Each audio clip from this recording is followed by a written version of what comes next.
যেদিন থেকে তার সাথে আমরা যুক্ত হয়েছি, ইনকিলাব মঞ্চ গঠন করেছি, আমাদের একটাই পন্থা, বাংলাদেশ পন্থা। বাংলাদেশে ভারতীয় আধিপত্যবাদ, কোনো ভিনদেশীয় কোনো হেজিমনি বাংলাদেশে থাকতে পারবে না। এটা তার সারা জীবনের সংগ্রাম ছিল। সেই সংগ্রাম যতদিন পর্যন্ত উসমান হাদির ভাই বোনেরা বেঁচে থাকবে, এখানে যত মানুষ আছেন আপনারা সবাই উসমান হাদির ভাই বোন না? আপনারা এই সংগ্রাম টিকায় রাখবেন না?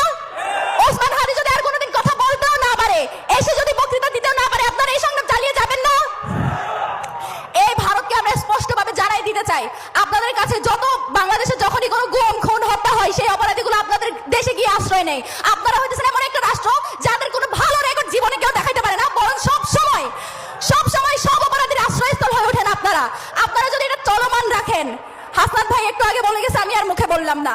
কথা হচ্ছে যে কোনো জায়গায় যেখানেই থাকবে তাদেরকে আমাদের হাতে পৌঁছে দিতে হবে যারা অপরাধী আছে।